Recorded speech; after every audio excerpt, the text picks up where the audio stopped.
안녕하세요. 오늘도 사연살롱을 찾아주셔서 감사합니다. 저는 시댁과의 질기고 질긴 악연을 떨쳐버리고 지금은 고즈넉한 바닷가 근처에서 지내고 있는 여자입니다. 사실 제가 시댁 식구들 모두와 앙숙으로 지냈던 것은 아니었어요. 지금도 너무 그립고 보고 싶은 시아버님만은 유일하게 제 편이셨죠. 저는 남편과 거래처 사장님의 소개로 처음 만나 결혼까지 하게 된 부부였어요. 저는 당시 작은 가죽 가방 공장에서 격리로 일하고 있었고 남편은 다른 회사의 직원이었어요. 그러다 저를 평소 좋게 보셨던 사장님이 다리를 놓아주셨고 결혼까지 하게 되었던 거죠. 저는 제 가정을 갖는다는 것에 정말 큰 의미를 두고 있었어요. 왜냐하면 제가 어릴 때 부모님이 이혼했는데 저는 아빠 손에 맡겨졌다가 아빠마저 바로 재혼을 하면서 버려지다시피 했거든요. 그 모든 것을 제 힘으로 하다 보니 가족이 갖고 싶다는 생각을 많이 했죠. 결혼을 하면 시부모님을 제 부모처럼 모시고 남편 내조도 성실히 하며 아이도 둘, 셋 정도 낳아서 알콩달콩 살고 싶은 게 제 꿈이었어요. 연애할 때만 해도 남편은 일을 그만두고 내조를 하겠다는 저의 생각을 아주 좋아했어요. 집안 살림을 모두 제게 맡기겠다고 했었죠. 하지만 결혼 후 막상 일을 그만두자 툭 하면 제게 푸념을 털어놓거나 볼멘 소리를 하며 스트레스를 전가하더군요. 사실 남편은 한 가지 일에 집중을 못하는 스타일이었어요. 다니던 회사가 마음에 안 들면 바로 그만두거나 연락 없이 잠적해버리고는 했죠. 그러니 경제적으로 우리는 항상 허덕일 수밖에 없었어요. 그나마 정말 힘들 때는 시아버지가 조금씩 도와주시기는 했지만 한 직장을 오래 다니지 않는 한 근본적인 문제는 해결될 수가 없었죠.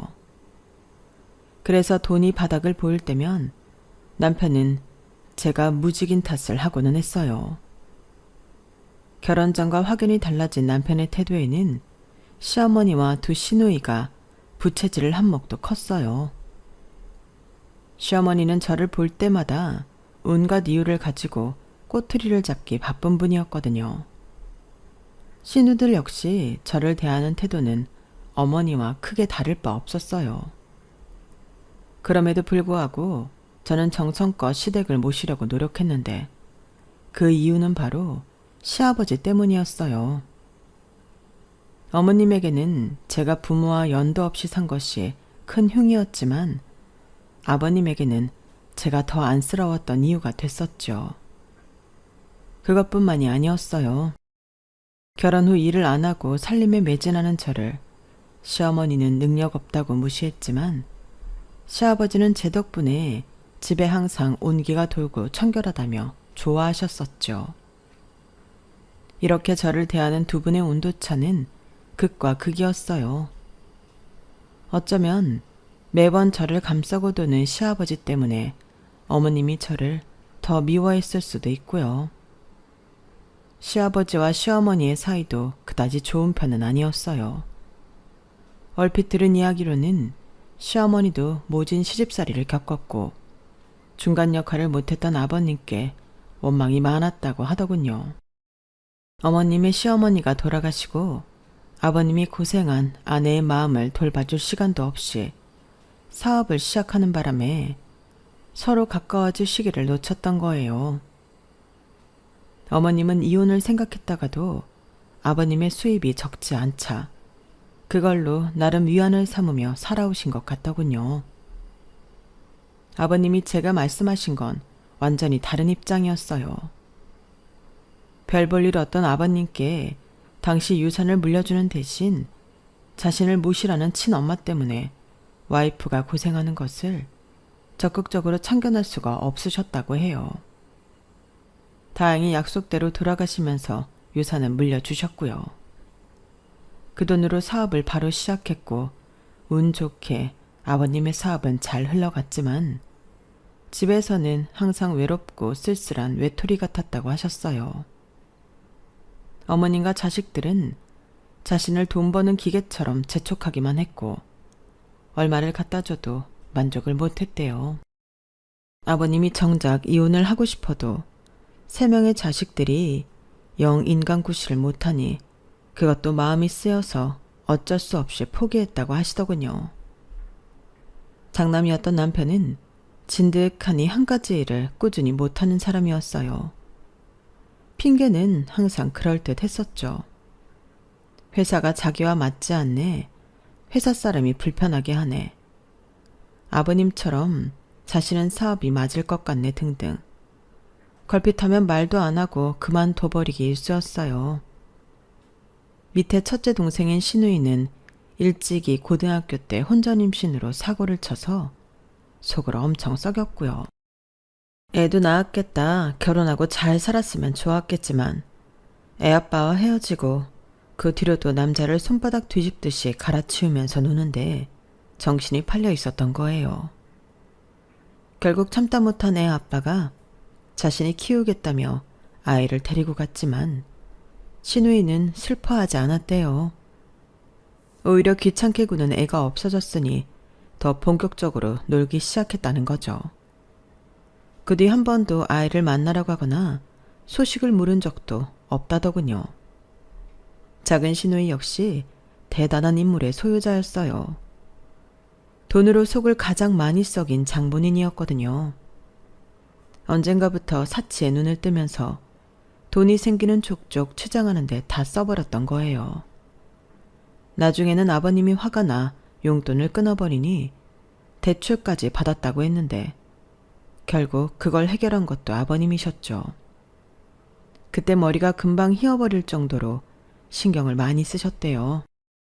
그런 못난 자식들이 셋이나 되는데 시어머니는 방관자처럼 손을 놓고 있었고 오히려 넷이서 아버님을 은근히 왕따시켰나 보더군요. 자신의 인생이 허무함 그 자체였던 아버님은 사업이고 뭐고 때려치우고 싶을 만큼 힘들었고 그때 마침 제가 며느리로 들어온 거예요. 남편이 그 회사에서 그나마 6개월 정도 일했을 즈음 저와 소개로 만나 연애 결혼을 순차적으로 하게 되었죠. 결국 남편은 그 벌은 누구 못 준다고 그 직장마저 인연을 못 채우고 퇴사를 해버리기는 했지만요.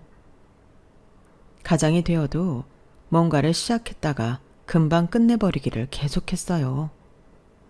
그러고는 제가 무직인 탓을 하기 시작했고요.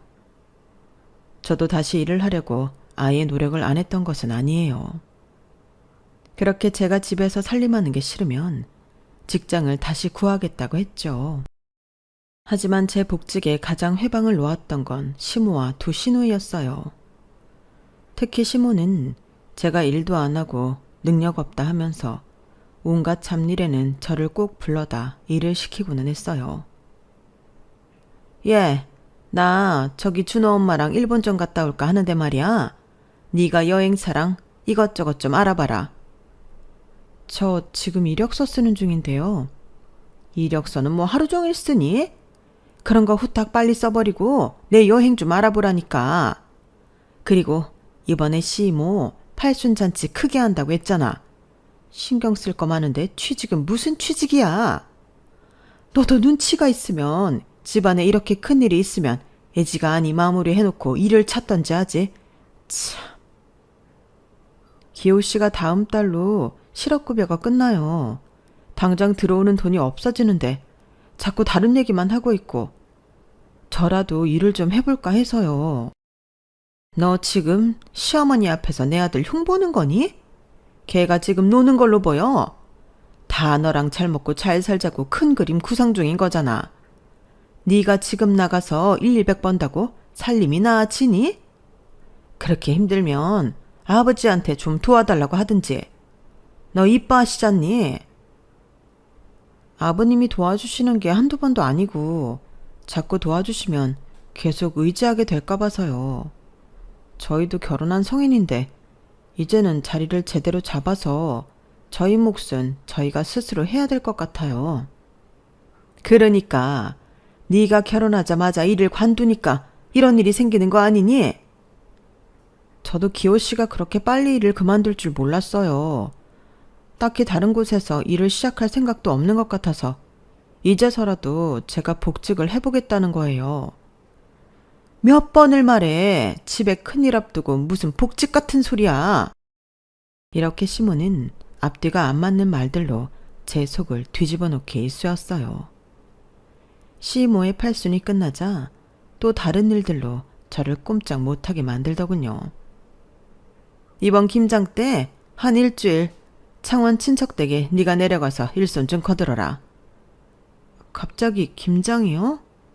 저 다음 주부터 면접 약속이 몇 군데 좀 잡혀 있는데요. 드문드문 면접이 있고 지금 계속 다른 연락도 기다리는 중이라 창원에서 일주일이나 머무는 건 좀 어려울 것 같아요.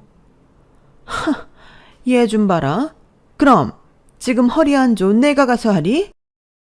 우리 며느님이 면접 보셔야 되니까 우리 집에서는 아무도 못 간다고 하면 창원집이 퍽 더 좋아하시겠다. 거기 12남매에다가 그 자식들, 그 밑에 손주들 것까지 다 해서 하루 이틀에 못 끝내는 거 너도 알잖아. 아무리 다들 와서 거들어도 일주일도 모자라는데 그 면접이고 뭐고 나중에 또 보면 되잖아. 1년 중 김장보다 더 중요한 행사가 어딨다고. 너 그리고 생각해봐라. 그러고 창원 안 내려가고 그 면접 똑 떨어지면 너 어떻게 얼굴을 들고 다니려고 그래. 거기가 뭐 한 달에 1,000만 원씩 벌어올 수 있는 직장이야. 그게 아니라 저희 정말 조만간 장고 바닥나요, 어머니. 진짜 이제는 저라도 일 시작해야 돼요.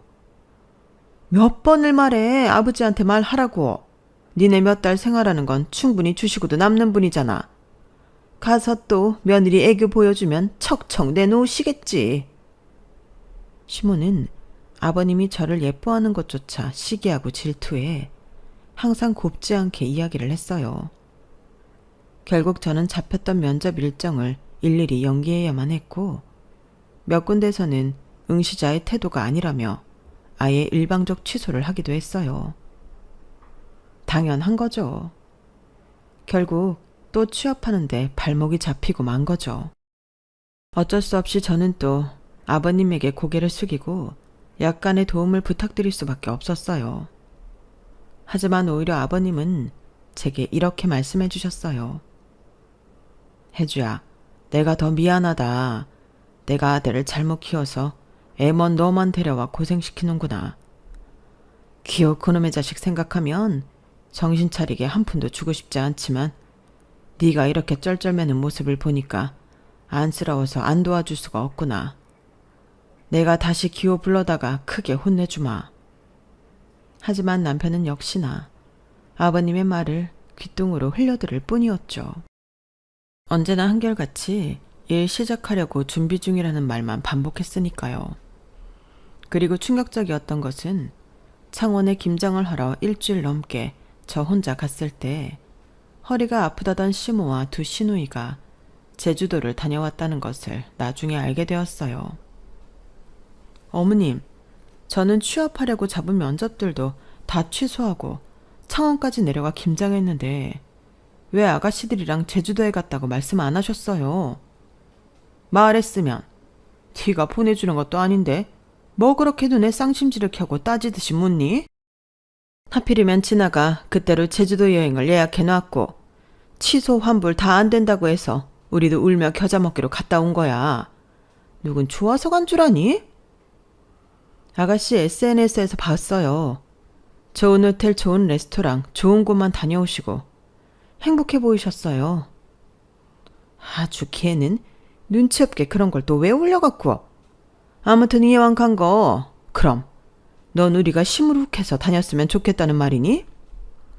그게 아니라 제가 가고 싶었던 곳 면접까지 다 취소하고 가서 한 김장인데 어머님이랑 아가씨는 여행 가신다고 저 혼자 그 먼 창원을 보내셨잖아요. 조금 서글퍼서 그래요. 서글픈 것도 많다. 너 진짜 서글픈 게 뭔 줄 알아? 기호 할머니가 나한테 시집살이 시켰던 거야. 지금도 생각하면 아주 이가 갈려. 여자랑 겸상하면 재수없다고? 난 밥도 항상 나중에 다 먹고 남은 거 먹게 하고, 산딸 다 돼서 애가 나올랑 말랑 아파 죽겠는데 산부인과 남자의사 앞에서 다리 벌리고 있는 거 보기 흉하다고? 어떻게든 애 셋 다 집에서 낳게 한 사람이 바로 우리 시어머니다. 내가 너한테 이렇게 하디? 너 내가 진짜 쉽사리가 뭔지 보여줄까? 어머니, 제 말은 그게 아니라. 그게 아니면 뭐? 어머니도 시어머니한테 그렇게 모진 시집살이 당하셨었다면서 저를 왜 이렇게 미워하세요? 내가 널 언제 미워했다고 그러니? 남들이 들으면 날 진짜 나쁜 시애미로 알겠네. 아, 그거 혼자 김장하러 한번 갔다 왔다고 입이 대빨 나와가지고는 내 앞에서 시집살이 어쩌니 저쩌니 하고. 원 며느리 무서워서 살겠나? 너 기호도 이렇게 잡니? 저는 더 이상 시모와는 정상적인 대화가 불가능하다는 것을 깨닫고 그냥 죄송하다는 말로 끝냈어요. 만약 시누이들이 시집에 가서 저 같은 대우를 받는다면 과연 시모는 가만히 있을까요? 하지만 제 악몽은 그게 끝이 아니더라고요. 때리는 시어머니보다 말리는 시누이가 더 밉다고 저는 그 말을 몸소 체험하게 되었죠. 아주 예전에 둘째 시누이가 아버님이 용돈을 끊어버려서 급하다며 제게 500만 원을 빌려간 적이 있는데 갑자기 그게 생각나서 전화를 했어요. 당장 제 발등에 불이 떨어졌으니까요. 아가씨, 혹시 전에 저한테서 빌려간 500만 원 있잖아요. 그거 돌려주실 수 있을까요? 한꺼번에 다 안 되면 일부라도 조금요. 그거요? 나 지금 돈 없는데? 이래저래 지금 저희도 상황이 좋지 않아서요. 상황은 나도 안 좋아요, 언니. 아빠가 용돈 줄인 다음부터 나도 맨날 적자라고요. 500이 어딨어요. 500원도 없을 판인데. 그런데 그 돈 어디에 쓰셨어요? 빌려갈 때 급하다고만 하시고 말을 안 해주셨어요. 네일샵이랑 마사지샵 회원권 끊었는데요? 네? 500만 원을 다요? 언니는 집에만 있으니까 요즘 밖에 물가를 모르나 보다. 젤네일 한 번 꾸미는데 얼마인 줄 알아요? 제 말은 그게 아니라 저는 정말 아가씨가 급한 사정이 있는 줄 알았어요. 그래서 빌려드린 거고요. 맞아요. 나 그때 엄청 급했어요. 당장 소개팅이 연달아 3개나 잡혀있고 친구들이랑 발리 놀러 가기로 했는데 최소한 꾸미기는 해야 되잖아요.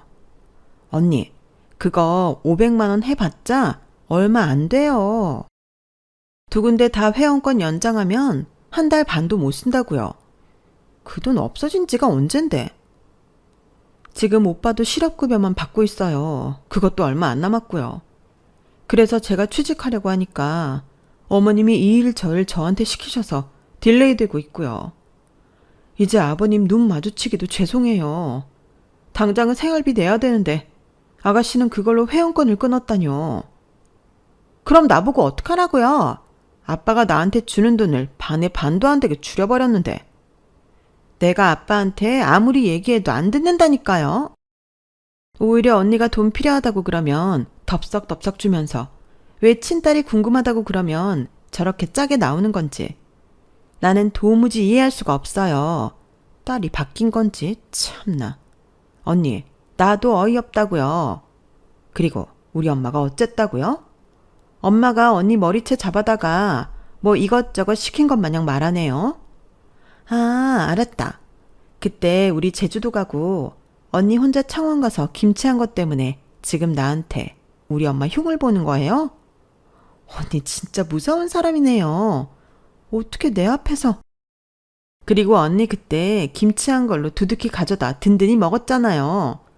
누가 보면 공짜로 데려다 일 시킨 줄? 제가 그때 면접 잡아놓은 것까지 다 취소해가며 김치했던 거예요. 지금 오빠가 쉬니까 저라도 일을 하려고 이력서 내고 면접 잡았던 건데. 그럼 그 불만을 일 안 하는 오빠한테 가서 얘기하지. 왜 나한테 이러냐고요. 내가 뭐 오빠 일하지 말라고 했어요? 언니 남편이잖아요. 알아서 잘 간수해야죠.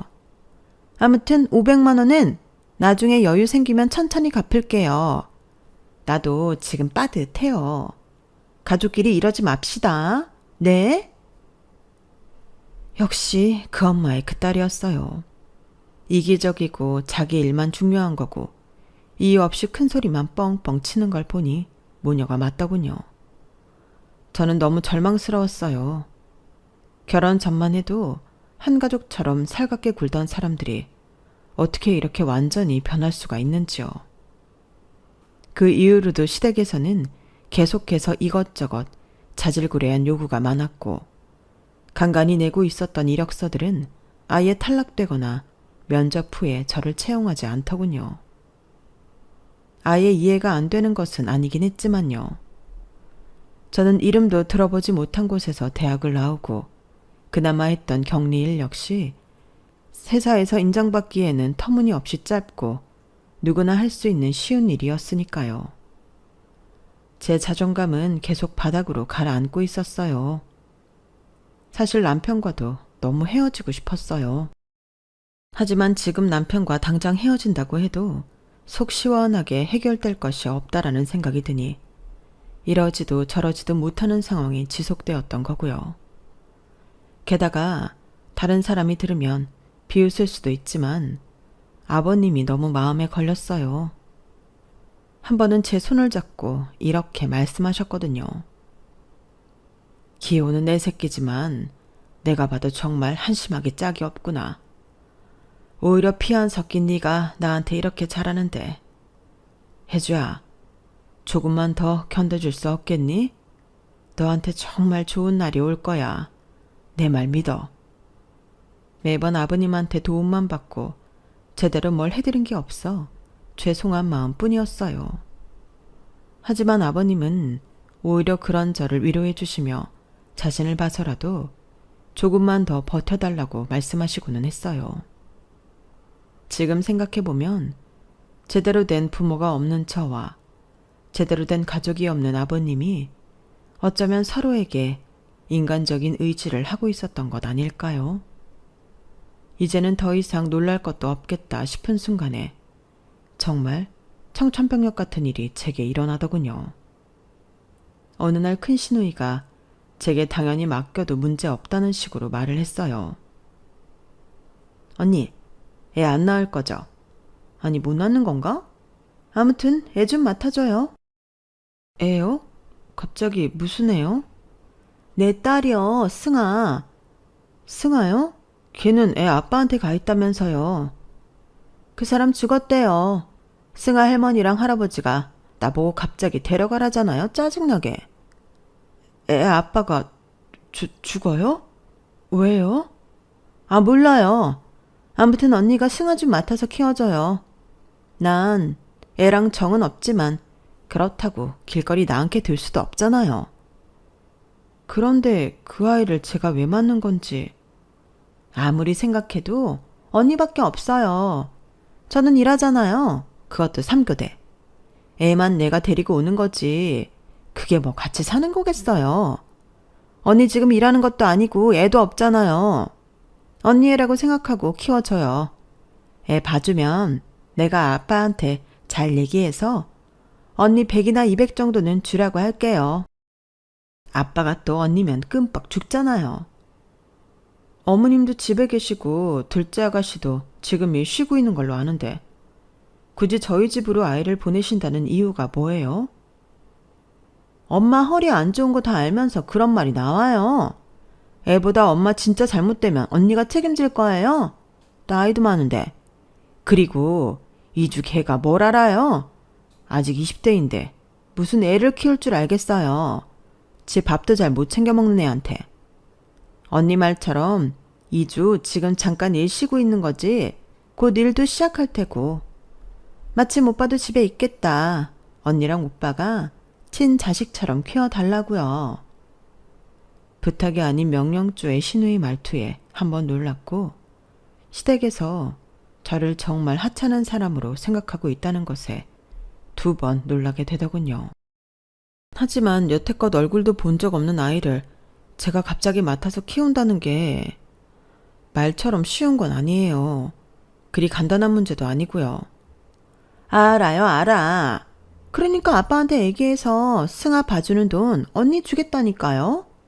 그리고 내가 뭐 계속 언니한테 맡아달라고 하겠어요? 나도 새로 결혼도 하고 자리 좀 잡으면 알아서 데리고 갈게요. 아이 얘기 다른 가족들도 알아요? 엄마랑 이주는 알고 아빠는 요즘 집에서도 통 얼굴을 못 봐서 말 못했어요. 참, 오빠한텐 얘기하니까 데리고 와도 상관없다는 듯이 말하던데 괜히 언니만 좀 유난스러운 거 아니에요? 네? 기호 씨가 상관없다고 그랬다고요? 네, 오빠 완전 쿨하던데? 아빠한테 돈 받아서 주겠다니까 엄청 좋아하던데요? 언니도 좀 쿨해집시다. 엄마랑 이주도 당연히 언니가 봐줄 거라고 생각하고 있고요. 저는 너무 기가 막혀서 아무 말도 안 나오더군요. 자기가 사고 쳐서 낳고는 정없이 보냈던 딸을 애 아빠가 없으니 다시 데려와 저보고 키우라 하는 이 상황을 누가 이해할 수 있겠나요? 제 대답을 듣기도 전에 며칠 뒤 신우이는 승아와 캐리어 하나를 갖고 왔어요. 승아야, 여기 있는 외숙모가 이제 널 돌봐줄 거야. 엄마라고 생각하고 말 잘 듣고 얌전히 굴어. 아니다. 외숙모한테 엄마라고 해도 돼. 아빠 죽은 거 너도 알지? 그런데 할아버지랑 할머니가 널 나한테 버린 거야.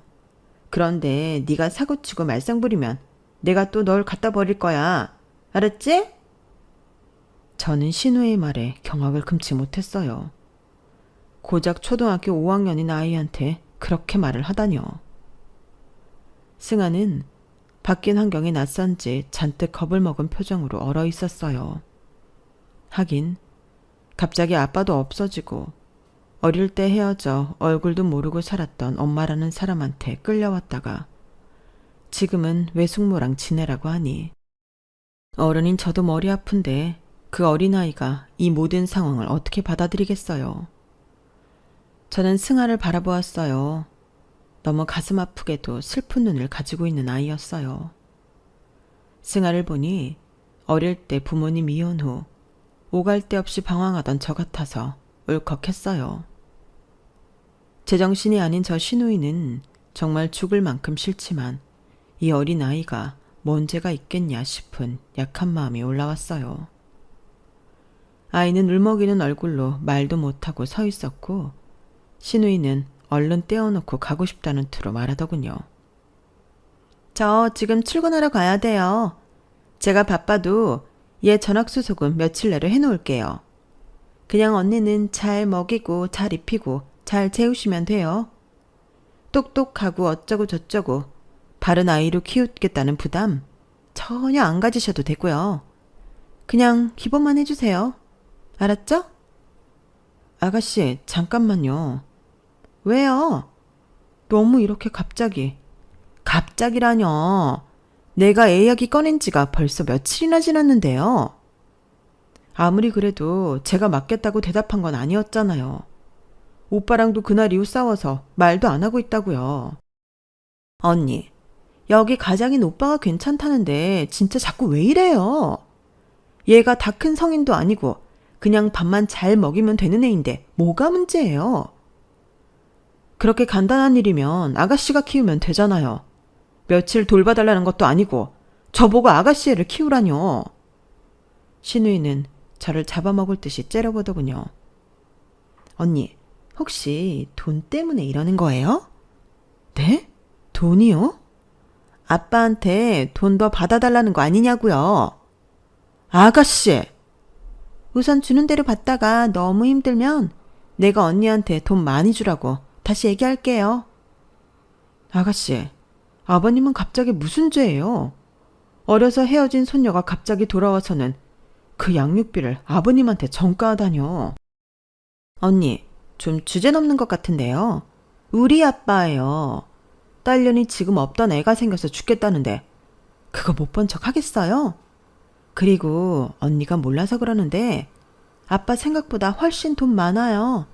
우리한테 안 내놔서 문제지. 우리 다 알잖아요. 아빠가 언니 예뻐하는 거. 그게 아니라, 모르겠고, 나 지금 진짜 가야 된다니까요. 잘 부탁해요. 아가씨, 아가씨! 신우는 언제 불렀는지도 모르겠는 집 앞의 택시에 낼름 올라타서는 쏜살같이 사라지더군요. 전 넋이 나간 얼굴로 택시 뒤 꽁무니만 보고 있다가 승아 생각이 나서 다시 집 안으로 들어갔어요. 아이는 무릎을 감싸 안고 닭똥 같은 눈물을 뚝뚝 흘리며 구석에 숨어 있더군요. 아이가 우는 모습을 보니 미칠 것 같았어요. 어린 채가 거기 있었거든요. 순간 저는 그 아이를 거둬야겠다는 생각이 번쩍 들었어요. 저는 착한 사람도 아니고 여태껏 선한 일하면서 살아온 사람도 아니었는데 우는 아이 앞에서 마냥 지켜주고 싶다는 마음뿐이었어요. 저도 모르게 승아에게 다가가 꼭 안아주니 같이 울음을 터지고 말았어요. 승아라고 했지? 외숙모 이름은 한혜주야. 우리 처음 보는 거지? 네. 너가 돌아가신 아빠랑 산 이후에 외숙모가 여기에 시집 온 거라서 우린 한 번도 만난 적이 없어. 그런데 이상하게 네가 되게 반갑다.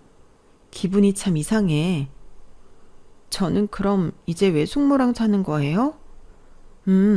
여기 외삼촌도 이따 오실 거야. 외할머니랑 외할아버지 다른 이모도 만나봤니? 아니요. 엄마가 바로 차 타고 여기로 데리고 왔어요. 여기가 앞으로 살 집이라고 하면서. 아까 외숙모가 좀 큰 소리 내서 놀랐지. 미안해. 네가 있다는 걸 잠깐 잊고 있었어. 나도 워낙 어릴 때 그분들이랑 헤어져서 만나도 하나도 기억 안 날 거야. 그러니까 승아야, 그냥 우리 뭐든지 다시 시작한다고 생각해 볼까? 앞으로 벌어질 일들이나 사는 날들 모두 그냥 전부 처음 하는 것들이구나 하고 생각하렴. 네가 처음 초등학교에 들어가서 새 친구들과 어색했던 것처럼 말이야. 하지만 시간이 좀 지나고 나니까 익숙해졌지? 여기도 마찬가지야. 승아는 엄청 착한 아이였어요. 제 말에 귀 기울이며 고개를 끄덕이더군요. 그때 전화벨이 요란하게 울렸어요. 혜주야, 승아가 정말 그 집으로 간 거니? 네, 아버님. 지금 옆에 있어요. 아휴, 세상에. 내가 요즘 좀 바빴더니 지나 걔가 사고를 단단히 쳐놨구나. 승아를 왜 거기에다 데려다 놓은 거야? 저도 무슨 상황인지는 잘 모르겠지만 아이가 참 착해요. 내가 죄인이다 해주야. 네가 뭔 죄가 있다고 이 집에 들어와 낳지도 않은 애를 키우게 된 건지. 나는 입이 10개라도 할 말이 없다. 내가 자식 농사를 아주 잘못 지은 거지. 아버님, 그런 말 마세요. 시간이 해결해 줄 거예요. 지금은 모두가 당황스러워서. 아버님이 쩔쩔 매는 모습이 수화기 너머로도 보이는 것 같아 눈을 찔끔 감아버렸어요. 저녁이 되고 남편이 집에 들어오더군요. 얘야? 네가 승아야? 안녕하세요, 외삼촌. 맞아. 내가 네 외삼촌이야. 그래도 너 덕분에 외숙모한테 잔소리는 좀 덜 듣겠다. 당신 그게 무슨 말이야? 네가 맨날 나한테 잔소리 하잖아. 실업급여는 끝나가고 취업은 힘들다고. 애 맡아주면 아빠가 돈 준다 그랬다며. 이제 합당한 이유로 아빠한테 돈 받을 수 있게 된 거잖아. 여보, 그게 지금 당신이 해도 되는 말이라고 생각해? 제발 정신 좀 차려. 어? 아이 빌미로 돈을 더 받을 생각이나 하다니 당신이 사람이야? 말 좀 가려서 하자. 애 앞에서. 남편은 정말 인간이기를 포기한 것 같았어요. 승아가 눈치를 또 보는 것 같아 저는 방으로 데리고 가 다시 이야기를 나누다 함께 잠에 들었어요. 승아는 정말 착하고 하나도 걸리는 게 없는 아이였어요. 전에 할아버지 할머니가 눈칫밥을 줬는지 시키지도 않은 일까지 알아서 하더군요. 그 모습이 기특하면서도 안쓰러웠어요. 그렇게 서서히 저와 승아는 가족이 되어가고 있었어요. 아이가 있다는 것은 참 특별한 느낌이었어요. 비록 제가 낳은 아이는 아니지만 뭔가 가슴 깊숙한 곳에서부터 전에 느껴보지 못한 많은 감정들이 오가더군요. 말로 형용하기 힘든 것들이었어요. 승아도 제게 많이 의지하는 것이 차츰 보였어요. 남편과 시댁만 생각하면 정말 답답하기 짝이 없었지만 언젠가부터 승아가 제 하루의 원동력이 되어주더군요. 신우이나 시모는 한 번도 아이를 보러 오지 않더군요. 그런 것들을 남편 역시 신경 쓰지 않았고요. 오로지 아버님만이 저와 승아를 살뜰히 챙겨주셨어요. 하지만 하늘이 무너지는 소식을 듣게 되었어요. 아버님이 췌장암 말기로 손을 쓸 수 없게 됐다는 것이에요. 아버님, 정말이에요? 거짓말이죠. 아버님이 왜? 혜주야, 인생 참 정말 허무하기 짝이 없구나. 내가 병으로 죽게 됐다니. 아버님, 희망 잃지 마세요. 우리 할 수 있는 거 다 해봐요. 네? 큰 병원은 지금 벌써 몇 군데 돌았다. 수술은 할 수 있지만 살 확률은 아주 적다고 다들 입을 모아 말하더구나. 나 그렇게 추잡스럽게 수술만 받다가 죽고 싶지는 않아. 그런 말씀 마세요. 제가 이 집에서 왜 버텼는데요. 다 아버님이 계셨기 때문이에요. 아버님이 포기하시면 저는 이제 어떻게 살아요?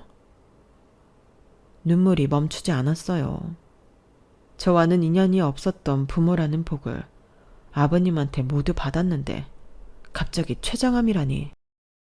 혜주야, 내가 너한테 정말 마지막 부탁 하나만 해도 되겠니? 뭐든 말씀만 하세요. 내가 죽더라도 잠시만 이 집에서 꼭 버텨다오. 너한테 꼭 좋은 일이 생길 거다. 내가 죽더라도 이건 너한테 꼭 약속하마. 아버님은 아버님이 돌아가시면 시댁 식구들 중 저를 아껴줄 사람이 없는 걸 아시고 제가 버림받을 거라고 생각하신 것 같았어요. 아니면 제가 먼저 이 집안과 인연을 끊어버리던지요. 저는 아버님이 부탁하신 3개월은 꼭 버티겠노라 약속드렸어요. 그로부터 얼마 후 정말 손도 못 쓰고 아버님은 세상을 등지셨어요. 하늘이 무너지고 저 역시 죽고 싶은 생각뿐이었죠. 이런 저를 보며 시모와 시누이들은 오히려 손가락질 하더군요. 언니, 누가 보면 언니가 아빠 딸인 줄 알겠어요. 적당히 좀 해요. 우리도 이렇게 가만히 있는데 아침부터 저녁까지 그렇게 눈물이 나요? 쥐어짜는 거 아닌가 몰라. 남편을 포함한 시댁 식구들은 이상하리만큼 차분하고 슬픈 기색이 없었어요. 아버님한테 돈만 받아다 썼지 가족이란 느낌이 전혀 없기는 했지만요. 아버님의 유품 역시 제가 다 정리했어요. 시모와 신우들은 꺼림칙하다며 손도 대지 않고 있었거든요. 돈이 얼마나 있으셨는지는 몰라도 아버님 또한 참 검소하게 사셨더군요. 눈물로 또다시 며칠을 보냈어요. 아버님의 49제까지 저는 살이 10kg이나 빠져버렸어요. 결국 마지막으로 아버님을 보내드린 제사상을 차리다 저는 기절을 하고 말았어요. 그동안 신경을 쓴 데다가 밥도 못 먹고 허약해져 있는 찰나 몸살 감기까지 왔으니 몸이 더 이상 버티지를 못했던 거죠. 집에 저와 승아뿐이었고 아이가 119에 전화를 했더군요. 응급실에서 몽롱한 정신으로 눈을 뜨니 승아가 울면서 제 손을 꼭 잡고 있더군요. 승아야, 울지 마. 숙모 괜찮아. 응급처치를 하고 그 조그만 아이의 부축을 받으며 응급실을 나왔어요. 어지러움이 가시지를 않더군요. 자정을 한참 넘기고 집에 오니 제가 차리다만 제사상이 그대로 있고 아직 아무도 없더군요. 저와 승아는 둘이 간소하지만 간절히 아버님의 명복을 비는 마음으로 제사를 마쳤어요. 새벽 3시가 넘어 도어락 열리는 소리와 함께 4명의 시댁 식구가 모습을 드러냈어요. 모두가 하나같이 취기가 가득해 혀도 꼬부러지고 몸도 제대로 못 가누더군요. 이게 뭐야? 간소하게 제가 제사 지내드렸어요. 아버님 49제시잖아요. 간소? 그런 걸 왜 하냐? 그런데 너 얼굴은 꼬라지가 왜 그러냐? 사실 잠깐 기절을 했는지 승아가 119를 불러서 응급실에 다녀오는 길이에요. 언니, 웃기지 마요. 49제는 무슨? 저런 기분 나쁜 제사상 차려놓고 누구한테 착한 며느리라면서 보여주려고요? 그냥 응급실 침대 가서 자고 온 거 아니에요? 맞아, 꾀병이지 뭐. 취한 남편과 시모, 시누이들은 역겨운 냄새를 풍기며 저를 실컷 조롱했고, 아버님이 부탁하신 3개월까지는 아니더라도 49제까지 제 손으로 보내드린 것에 만족하며 이제 이 집안과 인연을 끊어야겠다는 생각이 들었어요. 저는 다음 날부터 계획을 짜기 시작했어요. 어차피 이 집에 남아있어도 사람 대접 못 받을 승아까지 제가 책임지기로 마음먹었죠. 이혼에 대해 알아보고 앞으로 어떻게 살아가야 할지 차근차근 구상하기 시작했어요. 너무 막막했지만 이를 악물었어요. 회사에 들어가는 것은 어려울 것 같으니 장사나 판매 이런 쪽으로 방향을 틀어야겠더군요. 또 저 혼자면 모르겠지만 아이까지 데려가려면 잠깐씩 하는 아르바이트로는 택도 없을 것 같았어요. 밤낮 인터넷을 뒤지고 뒤져 정보를 수집했어요. 그러던 어느 날 나이스한 수트 차림을 한 말끔한 신사가 저를 찾아왔어요. 안녕하세요. 저는 40년 동안 성규종 사장님의 개인 자산을 관리해온 이성한입니다. 아버님의 개인 자산이요? 그런데 무슨 일로 저를 찾아오신 거죠? 성규종 사장님의 유산 문제가 아직 해결되지 않은 것은 알고 계시죠? 네. 그런데 어차피 저는 며느리이고 딱히 그 분야는 알지도 못해서 그냥 진행 중이라는 것만 알고 있어요. 사장님의 유산을 한혜주 씨께 전부 남기기 위해 시간이 좀 걸렸습니다. 네? 유산을 제게 남겨요? 아버님 유산을요? 네. 지금 사모님이셨던 이지미 씨, 큰아들 성기호 씨, 둘째 딸 성진아 씨, 막내딸 성희주 씨가 유산에 손도 대지 못하도록 성 사장님이 할 수 있는 모든 것을 하고 가셨습니다. 아니, 아버님 유산은 당연히 그쪽 식구들이 가져가는 거 아닌가요? 네, 지금 우리나라 현행법상으로는 그렇습니다. 하지만 법적으로 문제가 없으면서도 며느리인 한혜주님께 오롯이 물려줄 수 있는 방법을 오랫동안 저와 함께 찾아보셨었습니다. 알고 보니 사모님과 세 자녀분들은 성 사장님의 재산만 바라고 빨리 운명하시길 바랬더군요. 그 셋이서 몰래 이야기를 나눴던 파일까지 다 있습니다. 이성환 씨는 제게 그 녹음을 들려줬고 듣는 내내 몸이 부들부들 떨렸어요. 엄마, 아빠 죽는 거 맞아? 나 얼마나 받을 수 있는 거야? 최장암이 암 중에 거의 최고 살인마라는데 네 아빠가 살아나겠니? 하긴 그게 아빠라고 할 수 있니? 지 와이프랑 자식들한테는 그렇게 돈 아끼더니 혜주한테 하는 것 봐라. 맞아. 나도 진짜 아빠 유산 보고 여태까지 참은 거야. 나를 얼마나 나쁜 딸년 취급했는데. 야, 나는 장남 대접도 아예 못 받았어. 내가 말을 안 해서 그렇지 사는 게 아니었다고. 집에서는 혜주가 긁어대지 아빠는 계속 일하라고 뭐라 하지. 오빠는 좀 심했어. 겁나 오랜 기간 많이 놀았잖아. 야, 너만 하겠냐? 예, 아무튼 니네 아빠 죽으면 장례 빨리 싹 끝내고 혜주도 내보내고 우리끼리 편하게 좀 살아보자. 아, 그동안 얼마나 숨 막혔던지. 우리 노래방부터 갈까? 예의상 사모곡은 불러야 할 것 같은데. 모자란 년. 사모곡은 엄마한테 하는 노래고 노래방 가서 찬송가나 불러라. 좋은 데 가시라고. 이것 말고도 다른 대화를 더 들려줬지만 저는 구역질이나 더 들을 수 없었어요. 성 사장님이 집안에 도청까지 해가면서 수집한 녹음입니다. 그 외에도 그동안 다른 가족이 사장님을 외면해왔던 일들을 서면으로도 남기셨고 영상으로도 직접 남기셨습니다.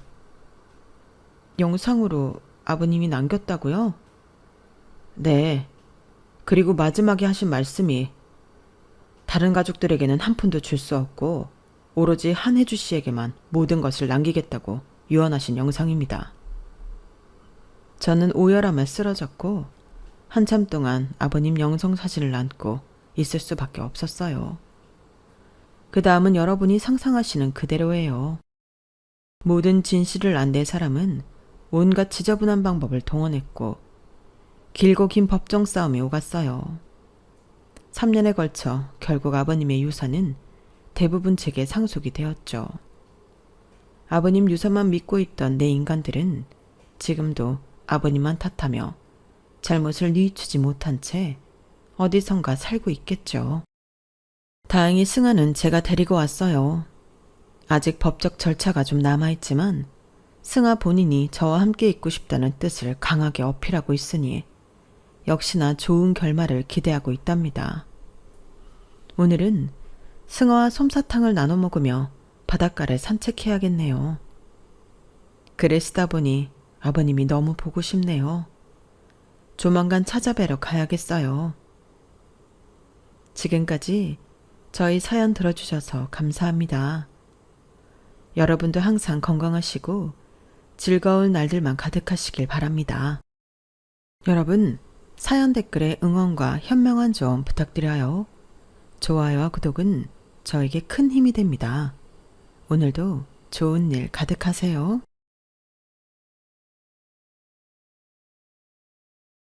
안녕하세요. 오늘도 사연 살롱을 찾아주셔서 감사합니다.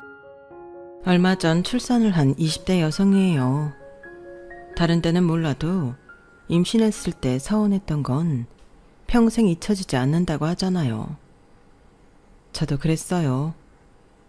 누구보다 손주를 기다리셨을 시어머니께 임신 소식을 전했다가 봉변을 당했거든요. 우여곡절 끝에 오해가 풀리긴 했지만 이전처럼 관계가 회복되지는 않았어요. 어머님께서는 그러시더라고요. 오해도 풀렸으니 옛일은 잊고 전처럼 지내자고요. 하지만 사람 마음이 어디 그런가요? 때린 사람은 몰라도 맞은 사람은 평생 가슴에 상처가 남게 되는데 말이에요. 그래서 그때 겪은 서러움 때문에 시댁과는 거리를 두고 살고 있어요. 다행히 남편도 제 마음을 헤아려 준 덕에 저희 아이 100일 때도 시댁엔 연락을 안 드렸어요. 살다 보면 이런 일 저런 일 다 있는데 굳이 그렇게 모나게 살 거 있냐고 하실지 모르겠지만 글쎄요. 저는 속이 미움을 품고 겉으로 웃을 자신도 없고 그렇게 하고 싶지도 않아서 지금과 같은 결정을 내리게 됐습니다. 아마 제 얘기를 들어보시면 여러분도 공감해 주시리라 믿습니다. 저희 부모님은 국민학교 3학년 때 만나서 오랜 시간 친구로 지내다가 23세 결혼을 하셨어요. 아빠가 군에서 제대한 지 1년이 채 안 된 시기라서 원룸 월세방에서 시작한 신혼이었죠. 뭐가 그리 급하다고 준비도 없이 결혼을 하느냐 주변에서 결혼을 말렸지만 저희 부모님 입장은 확고했어요.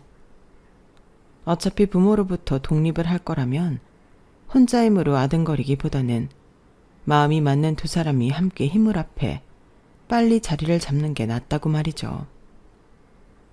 물론 당시에는 자신들의 결정이 옳은 거였는지 섣부른 행동이었는지 판단할 겨를도 없이 하루하루 밀려드는 현실적인 문제들과 싸워나가기에 바빴지만 몇 년이 지나자 자신들이 틀리지 않았다는 걸 알 수 있었대요. 친구들은 이제 막 대학을 졸업하고 취업 전쟁을 벌이고 있을 때 저희 부모님은 월세 원룸을 벗어나 방 2개짜리 전셋집으로 이사를 했고 저를 낳으셨거든요. 철없을 때 시작한 결혼이라서 시행착오는 있었지만 남들보다 일찍 자리를 잡을 수 있었던 거죠. 제가 초등학교에 들어갈 무렵 부모님은 그동안 하려던 일을 정리하고 도시락 가게를 차리셨어요. 두 분이 함께 일할 수 있는 업종이 뭐가 있을까 고민하다가 내린 결정이었죠. 처음엔 프랜차이즈가 아닌 독자적인 도시락집을 만들 생각이었지만 그러기엔 경험도 부족하고 자본도 부족해서 현실과 타협을 할 수밖에 없었어요. 더군다나 아직 사회적으로 도시락집이 그리 성행하지 않던 시기라서 안전하게 프랜차이즈를 선택하신 거죠. 다들 아는 브랜드인 한솥 도시락집으로요. 부부가 하루 종일 한 공간에서 함께 일을 하는 게 어떻게 보면 안 좋은 일일 수도 있잖아요. 아무래도 부딪히는 일도 많을 테니까요. 그럼에도 불구하고 저희 부모님의 도시락집에는 웃음이 끊이지 않았어요. 장난을 잘 치는 아빠는 잘 웃고 잘 삐지고 잘 우는 엄마를 하루에도 몇 번씩 골려주곤 했어요.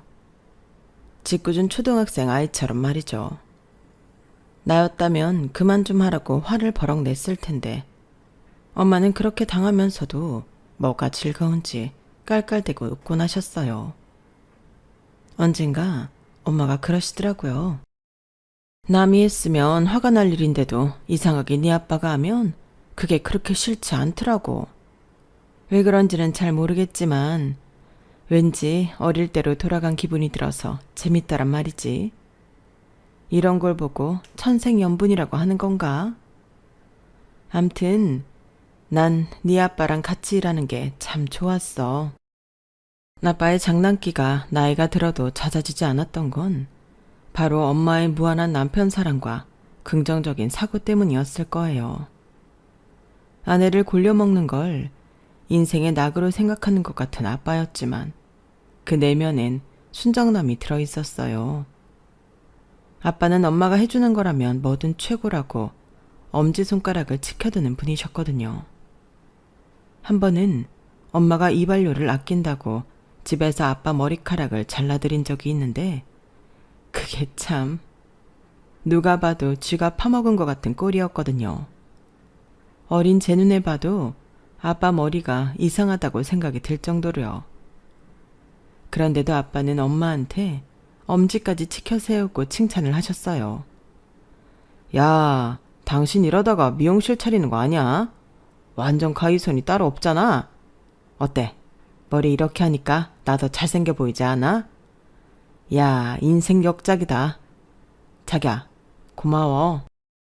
도대체 어디가 멋지고 뭐가 인생 역작이라는 건지 모르겠지만 아빠는 한동안 그 머리로 지내셨어요.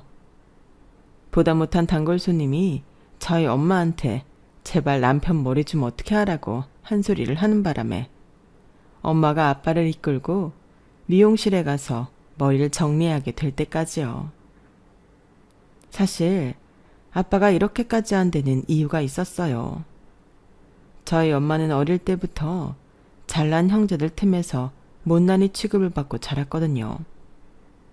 저희 외삼촌과 이모는 각각 S대, Y대를 나와 대기업에 취직할 정도로 공부도 잘했고 인물도 좋았는데 그래서인지 저희 엄마는 유독 형제들 사이에서 기가 눌려 자랐던가 봐요.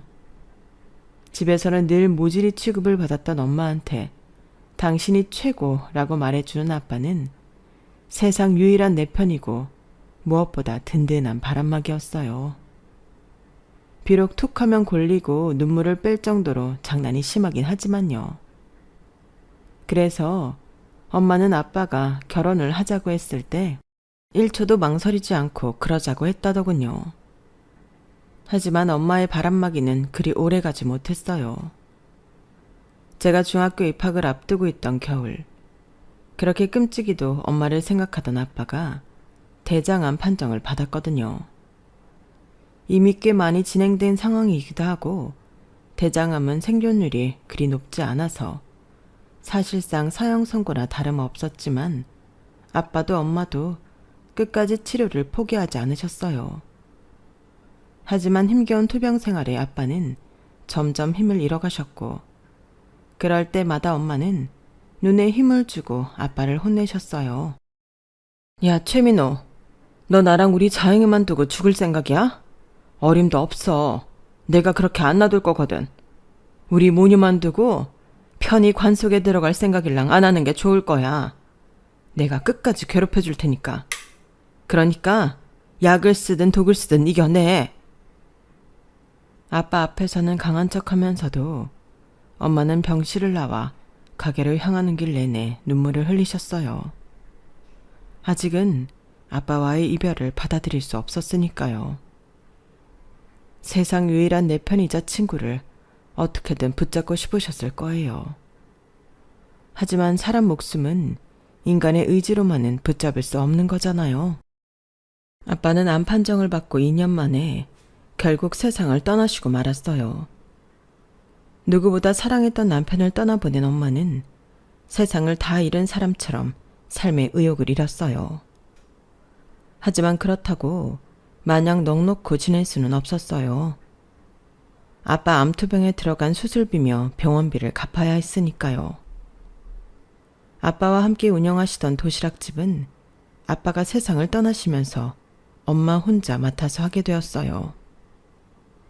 여자 혼자 운영하기에 벅찬 가게였지만 아빠 병원비 때문에 빚을 많이 져서 사람을 쓸 여력이 없었거든요. 그래서 제가 방과 후에 엄마를 도와 일을 하게 되었어요. 물론 엄마는 탐탁치 않아 하셨지만요. 누가 너 보고 가게 일 도와달래? 쓸데없는 짓 하지 말고 집에 가서 공부나 해. 남들처럼 학원도 못 보내는데 네 스스로라도 공부를 해야 할 거 아니야. 어서 집에 가. 싫어. 엄마도 알잖아. 어차피 난 공부를 안 되는 거. 그럴 바엔 엄마 옆에서 도시락 싸는 일 도울래. 글쎄 네 도움 필요 없대도 일하는데 걸리적거리니까 얼른 들어가. 엄마는 끈덕지게 달려드는 저를 밀쳐내며 피곤에 찌든 얼굴로 밀려드는 주문을 감당하셨어요. 주문 전화 받으랴 주방에서 음식 만들랴 홀 손님 맞으랴 손이 10개라도 모자랄 판인데도 말이죠. 그런 모습을 보고 도저히 발길을 돌릴 수 없었던 저는 기어이 앞치마를 둘러매고 주방으로 들어갔어요. 엄마가 안 된다고 해도 난 할 거야. 여기서 일 못하게 하면 다른 가게에 가서라도 일할 거라고. 그러니까 그냥 여기서 일하게 해줘. 어차피 혼자 집에 돌아갈 생각도 없으니까. 엄마는 이렇게 힘들게 일하는데 어떻게 나만 혼자 집에서 편하게 있어? 난 그렇게 못하니까 싫어도 엄마가 참아. 그리고는 밀려드는 주문지를 확인하곤 포장 용기에 밥을 퍼 담았어요. 밥을 뜨면서도 내 마음을 몰라주는 엄마한테 서운해 입을 삐죽거렸더니 엄마도 더는 뭐라고 하지 않더라고요. 엄마는 말없이 주방 튀김기 앞에 서서 치킨이랑 돈가스를 튀겨댔어요. 그러는 사이 저는 카운터에 자리를 잡고 손님들의 주문을 받았죠. 한 사람이 주방과 홀을 뛰어다니며 하던 일을 두 사람이 나눠서 하니 훨씬 일의 능률도 오르고 속도도 빨라져서 밀려있던 주문도 금세 정리가 되더라고요. 그렇게 엄마를 도와 가게 일을 해보니까 세상에 쉬운 일은 없다는 생각이 들었어요. 몸이 힘든 것도 힘든 거지만 손님을 상대하는 게 보통 일이 아니라는 걸 깨달았거든요. 끝도 없이 트집을 잡는 손님도 있고 평소와 똑같이 저울에 용량을 달아서 만든 튀김인데도 양이 줄었다고 화를 내는 손님도 있었거든요. 거기다 한창 바쁜 식사 시간대에 전화로 주문해서는 도시락 하나 주문하며 온갖 걸 요구하고 배달해달라는 사람, 메뉴에도 없는 구성을 요구하는 사람까지 정말 유별난 사람들이 많았어요. 엄마가 그동안 이런 손님들을 상대하며 가게를 운영해왔다는 생각을 하니 참 대단하다 싶었어요.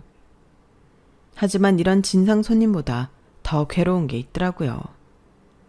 바로 손님이 없는 거였죠. 장사 준비를 다 끝내놓고 손님이 오기만을 기다리는데 점심시간이 지나도록 손님이 안 오지 뭐예요. 벽에 걸린 시계의 분침이 한 칸씩 이동할 때마다 불안한 마음이 조금씩 커져갔고 저녁 시간이 되자 심장을 조이는 것처럼 답답해졌어요. 그렇게 시간은 흘러 가게를 닫을 시간이 되었고 결국 그날 장사는 공을 치고 말았어요. 주말이라 아침부터 엄마를 따라 가게로 나왔던 저는 난생 처음 겪어보는 비참한 상황에 할 말을 잃었어요. 그러자 엄마가 그러시더라고요. 장사하다 보면 이런 날도 있는 거야. 대신 눈코 뜰 새 없이 바쁜 날도 있잖니. 그러니까 너무 걱정하지 마. 비가 오면 비도 맞고 해가 뜨면 햇살도 맞는 게 인생이니까. 엄마는 마치 인생을 달관한 사람처럼 평온한 표정으로 저를 위로하셨어요. 그런 엄마의 모습이 제게는 너무 낯설더라고요. 제 기억 속 엄마는 늘 작은 일에도 발끈하고 파르르 화를 내는 사람이었으니까요. 아빠는 그런 엄마가 귀엽다고 하셨지만요.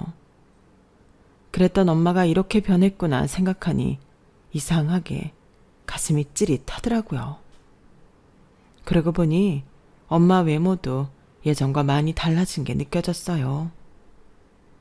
아빠가 건강하게 살아계실 때만 해도 엄마 얼굴에선 늘 빛이 났었는데 지금은 삶에 찌든 사람처럼 빛을 잃고 있었으니까요.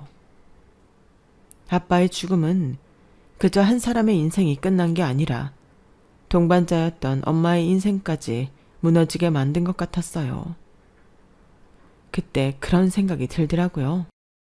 앞으로 내 인생의 목표를 엄마 얼굴에서 웃음을 되찾는 걸로 하겠다고요. 고등학교를 졸업한 후 저는 대입을 포기하고 본격적으로 가게 일에 뛰어들었어요. 어떻게든 엄마 가게를 살리고 싶었거든요. 그때는 후발주자들이 하나둘 나타나기 시작하면서 가게 매출이 줄어들기 시작했고 뭔가 대대적인 변화가 필요한 시기였어요. 뭘 어떻게 바꿔야 매출이 늘어날까 고심하던 끝에 고등학교 졸업여행으로 갔던 일본에 갔던 일이 떠올랐어요. 일본은 우리나라에 비해 도시락 문화가 발달해 있었는데 심지어 편의점 도시락조차도 우리나라 프랜차이즈 도시락과 비교해 퀄리티가 떨어지지 않을 정도로 맛도 좋고 구성도 좋더라고요. 그 중에서도 제 구미에 가장 맞았던 건 바로 오니기리였어요. 초등학생이 사 먹기에도 부담이 없을 정도로 가격도 저렴한데 한 끼 식사로도 손색이 없어 보였거든요. 물론 한 개로는 양이 안 차지만 토핑을 다양하게 해서 판매한다면 경쟁력이 있겠다 싶었죠. 프랜차이즈를 버리고 과감하게 독자적인 삼각김밥집으로 바꾸면 어떨까 하는 생각에 엄마한테 제 생각을 말했어요. 글쎄, 그게 되겠니? 우리나라 편의점에도 삼각김밥이 있긴 하지만 그게 한 끼 식사라고 생각하는 사람은 없잖아. 컵라면이랑 같이 먹으면 모를까. 근데 자영아, 그게 장사가 되겠니? 일단 해보는 거지 뭐. 지금처럼 장사해봤자 빚 갚고 나면 남는 것도 없잖아. 뭐든 시도해서 개미지옥 같은 이 생활 벗어나고 싶어. 엄마는 잠시 생각에 잠기셨어요. 그리고는 답을 주셨죠. 그래, 해보자. 어차피 더 잃을 것도 없고 이대로 가게 운영하다가는 몇 년 안 돼서 보증금까지 다 털어먹힐 게 뻔한데 뭘 망설이겠어. 삼각김밥집 하다가 가게 망하면 그땐 파출을 뛰든 마트에서 일을 하든 뭐든 하고 살면 되지. 하자. 네 아빠가 살아있었어도 해보자고 했을 거야. 그렇게 엄마와 저는 도시락집을 폐업하고 본격적으로 메뉴 개발에 나섰어요. 삼각김밥에 맞는 김을 찾아내고 거기에 알맞는 토핑을 개발하기까지 꼬박 3개월이 걸렸어요. 그 사이 가게 리모델링도 하느라 정말 눈코 뜰 새 없이 바빴지만 이상하게 기운이 펄펄 나더라고요. 그건 엄마도 마찬가지였어요. 시들어가는 꽃 같았던 엄마 얼굴에 생기가 오르고 열정이 솟아나는 것 같아 보였거든요. 그렇게 엄마와 함께 시작한 무모한 도전은 가게 오픈과 함께 시험대에 오르게 되었어요. 삼각김밥 전문점이라는 생소한 가게였지만 일단 가격도 도시락에 비해 저렴하고 누구나 손쉽게 사 먹을 수 있다는 점에서 대중의 접근도는 높은 분야였죠. 삼각김밥 속에 재료를 넣는 방식에서 탈피해 삼각김밥 위에 토핑을 올려 보다 더 맛깔스럽게 보이도록 했더니 사람들의 반응도 꽤 좋더라고요. 처음 오픈을 하고 며칠간은 가게 쇼윈도에 진열한 제품을 눈으로만 보고 지나가던 손님들이 하나 둘 가게 문을 열고 들어오기 시작했어요. 저렴한 가격이 가게 문턱을 낮추는 역할을 제대로 해낸 거예요. 주머니가 가벼운 학생들은 호기심에 하나씩 사가기도 하고 식사 대용으로 생각하는 직장인들은 1인당 2개 정도를 구입해 갔어요. 그래봐야 하루 판매량이 그리 많지는 않아서 오픈을 하고 한 달가량은 적자 신세였지만 조금씩 입소문이 나기 시작하면서 손님이 늘기 시작했고 학교나 회사 등에서 도시락 또는 간식 대용으로 구매를 하기 시작하면서 매출이 오르기 시작했어요. 그러다 모 연예인의 팬들이 저희 가게 삼각김밥을 조공용 도시락으로 보내면서 대량 주문이 이어지게 되었죠. 오픈 3개월 만에 적자에서 벗어나 흑자로 돌아서자 해냈다는 생각에 자신감이 생기더라고요. 하지만 여기에 만족할 수는 없었어요. 제품 개발을 계속해야겠다는 생각이 들었거든요. 고인물은 언제고 썩기 마련이니까요. 그래서 기존 메뉴와 더불어 시즌 한정판을 만들어 판매했고 그게 제대로 먹히더라고요. 그 시즌에만 판매하는 희소성이 높은 제품이라 선호도가 높았거든요. 한 1년 장사를 하다 보니 어느 정도 판매 패턴이 보이기 시작했고 빼야 할 품목과 더 첨가해야 할 품목이 뭐가 있는지도 파악할 수 있었어요. 도시락집을 할 때는 매일 똑같은 메뉴로 손님이 가게에 들어와 주기를 수동적으로 기다리는 입장이었다면 이제는 조금 더 공격적으로 마케팅을 할 수 있어서 무엇보다 흥분이 되더라고요.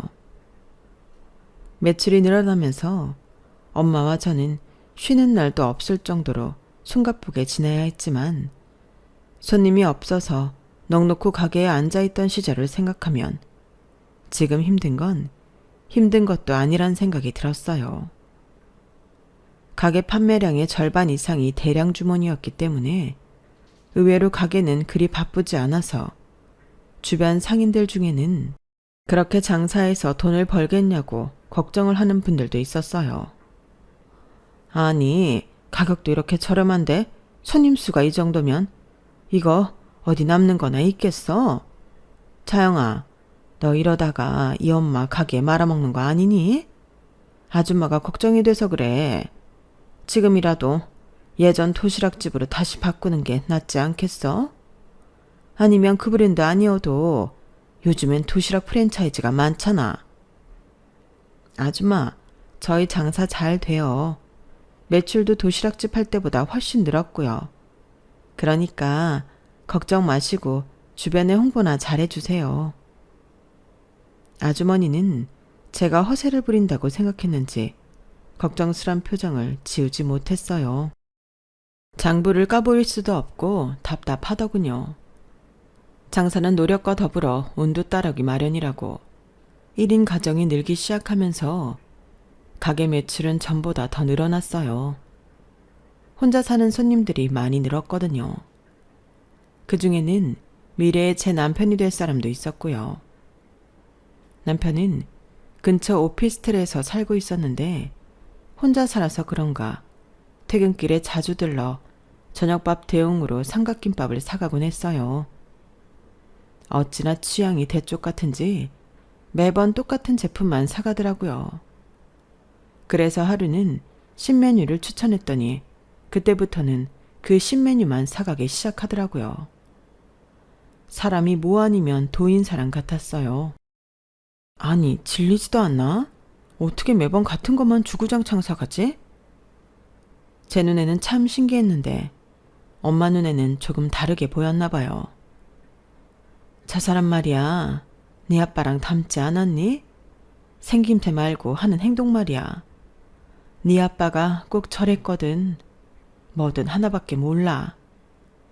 과자도 한 가지 종류만 먹고 우유도 그렇고 빵도 그렇고 하나에 꽂히면 그것만 보이는 사람 같았다니까?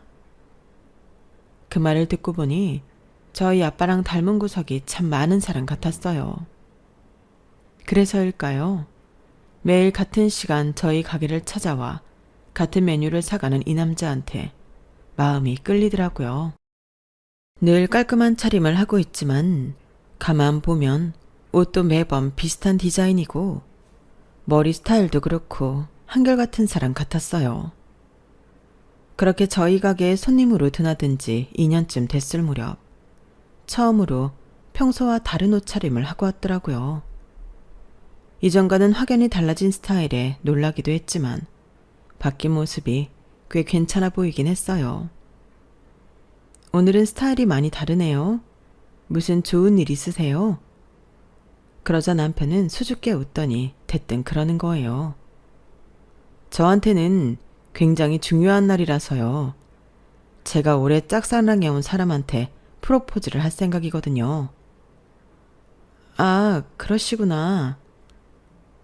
그 말을 듣는데 왜 그렇게 기분이 이상하던지 표정 관리가 안 될 정도였어요. 그렇다고 내가 이 남자를 좋아했던 것도 아닌데 다른 여자한테 마음이 있다는 얘기를 듣자 왠지 모르게 서운하기도 하고 우울하기도 했어요. 그런데 그래서 말인데요. 오늘 혹시 시간 괜찮으세요? 제가 할 말이 있어서요. 무슨 일이신데요? 프로포즈 하러 가시려면 바쁘실 텐데요. 그러니까요. 그 말을 하고는 남자를 저를 빤히 바라보았어요. 몇 초 정도 눈이 마주친 상태로 마주보고 있었는데 그때 엄마가 제 등짝을 손바닥으로 팍 치더니 속삭이듯 그러시는 거예요. 으이구, 눈치 좀 챙겨. 이 남자가 지금 너한테 프로포즈 하려고 그러잖아. 아, 그제야 남자가 짝사랑해온 상대가 나였음을 알게 된 저는 얼굴이 발갛게 달아올랐어요. 엄마가 등 떠미는 바람에 남자와 함께 근처 카페로 가게 된 저는 어안이 벙벙한 상태로 애꿎은 커피만 홀짝 댔어요. 그러자 남자는 사실 오래전부터 저를 마음에 두고 있었으며 그 마음을 저희 엄마한테 들킨 지는 꽤 됐다고 하더군요. 오늘 이렇게 꾸미고 온 것도 저희 엄마한테 제 취향에 대해 조언을 듣고 바꾼 거라고 말이죠. 한마디로 저희 엄마랑 한통속이었다는 얘기였어요. 그제야 엄마가 유독 저한테 이 남자 얘기를 많이 했었다는 걸 깨달을 수 있었죠. 두 사람이 만든 올가미에 사로잡힌 기분이 들긴 했지만 솔직히 저도 마음이 없진 않아서 사귀자는 남자의 말에 그러자고 대답했어요. 그렇게 시작된 생애 첫 연애는 1년 뒤 결혼으로 이어지게 되었죠. 남편을 따라 처음 시댁에 인사를 드리러 가는데 그 집 규모를 보고는 이 결혼을 물 건너 갔다는 생각을 했어요. 잘 살더라고요. 잘 살아도 너무 잘 살았죠. 일단 집 규모가 우리 집과는 너무 달랐고 사는 동네 수준도 너무 달랐어요. 드라마에서나 보던 재벌집 분위기에 현관에 들어서던 순간부터 주눅이 들기 시작했어요.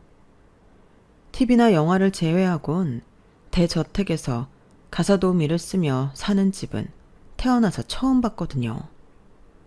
그런데 더 놀라운 건 시부모님의 태도였어요.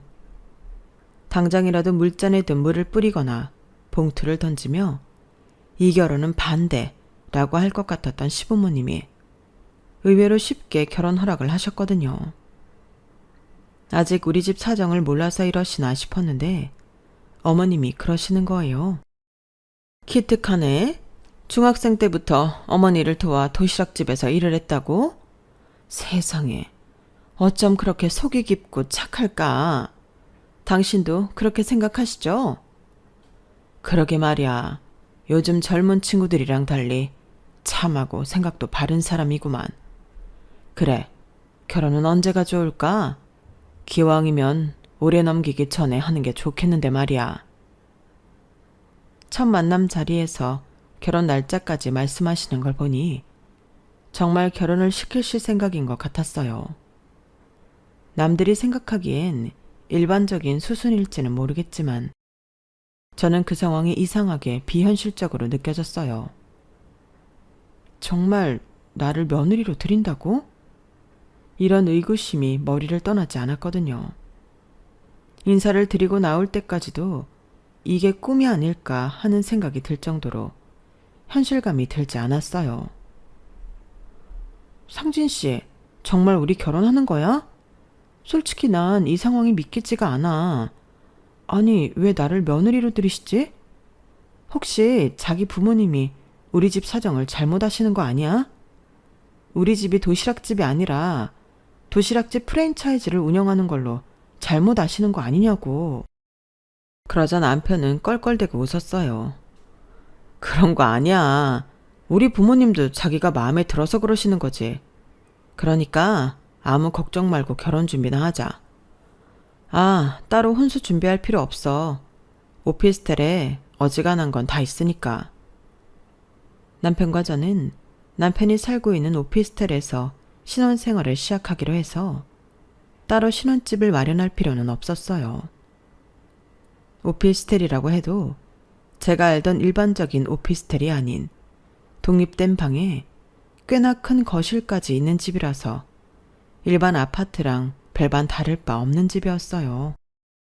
집안엔 이미 침대부터 가전제품, 심지어 안마의자까지 고가의 제품으로 풀세팅이 돼 있어서 제가 혼수를 마련할 필요조차 없었죠.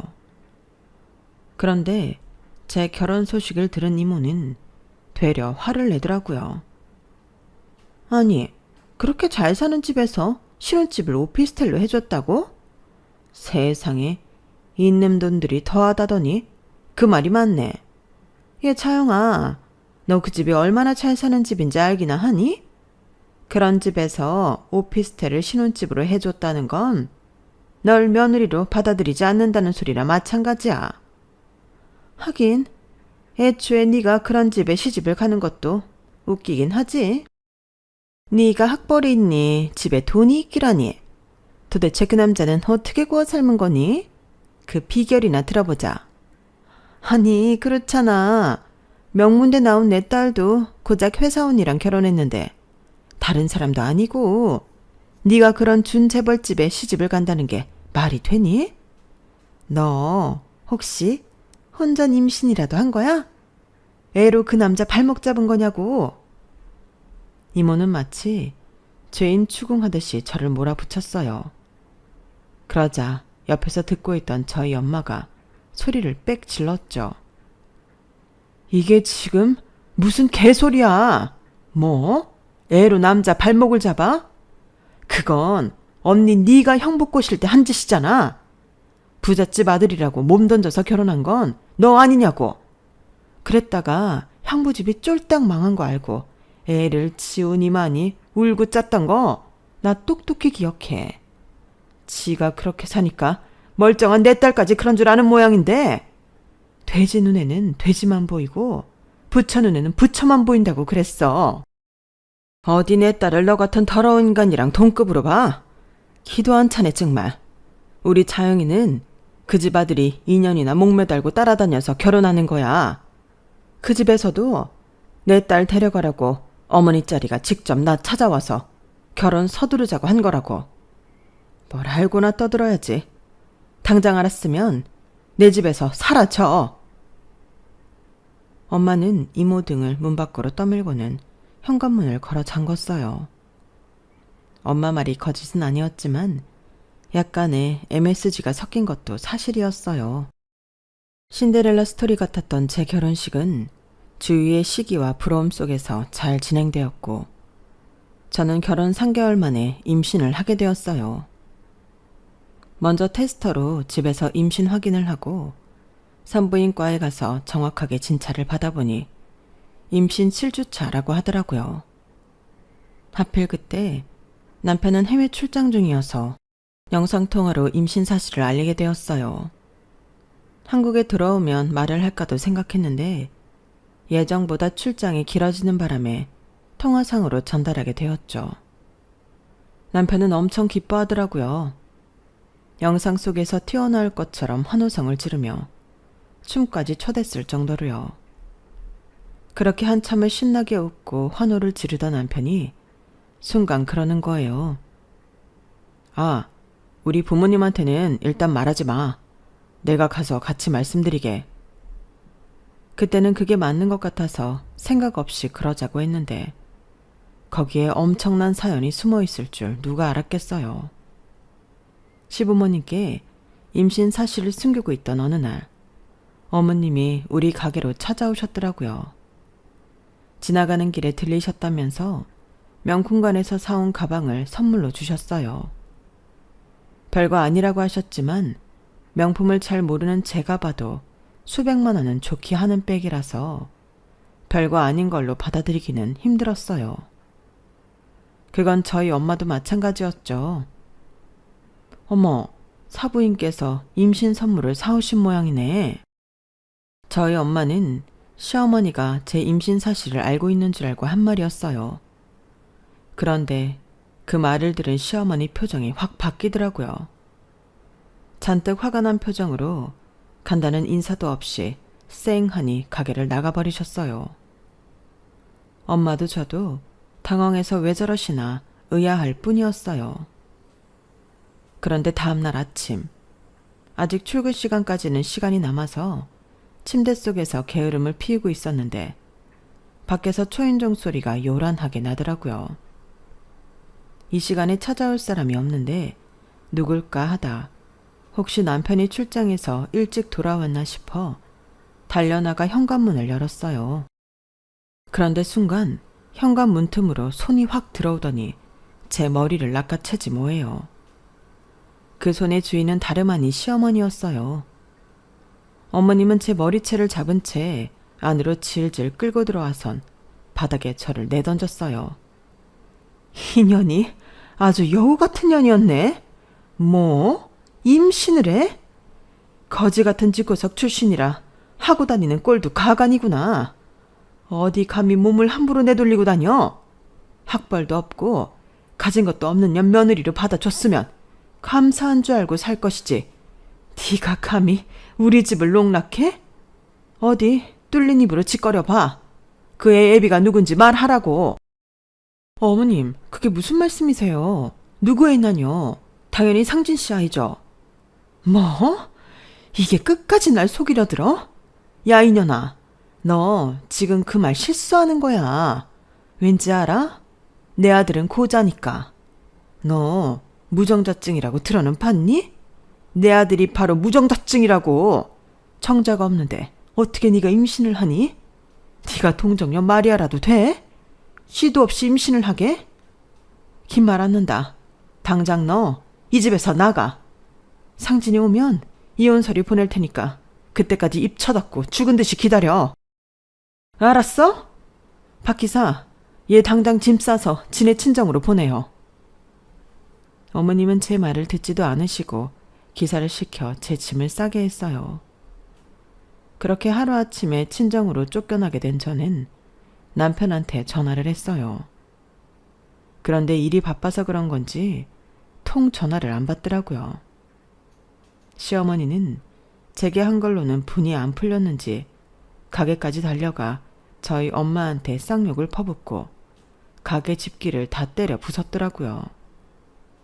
그 바람에 오픈하고 얼마 안 된 시간이었지만 가게 문을 닫을 수밖에 없었어요.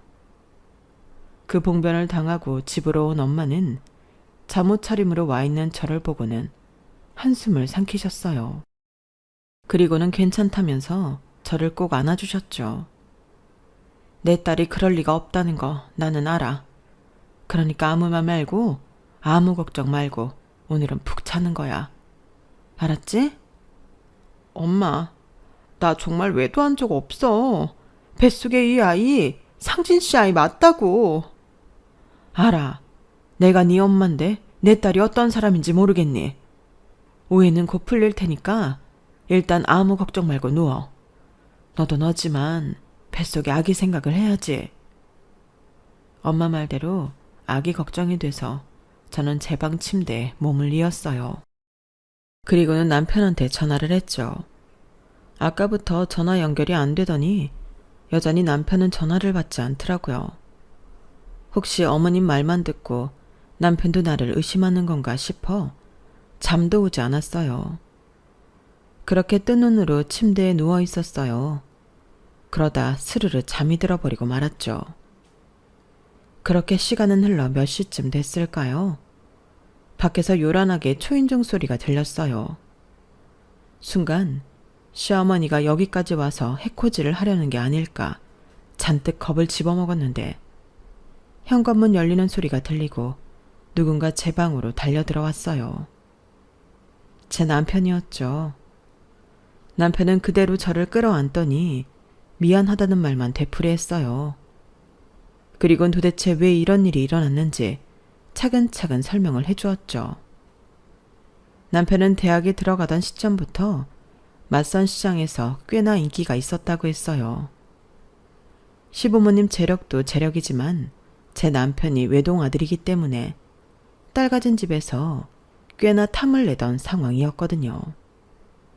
그래서 초반엔 몇 번 선자리에 나가기도 했는데 그때 만난 여자들을 보고 한 가지 확신이 섰다는 거예요. 애정도 없고 사랑은 더더욱 없는 이런 여자들과 살 바엔 차라리 독신으로 살겠다고요. 그래서 자기 집 건강을 살펴주는 주치의한테 찾아가 부탁을 했다더군요. 자기 부모한테 자기를 무정자증인 걸로 해달라고요. 어릴 때부터 제 남편을 조카처럼 예뻐하셨던 의사 선생님은 남편의 간곡한 부탁에 할 수 없이 거짓말을 해주었고 그때부터는 정략 결혼으로부터 자유로워질 수 있었대요.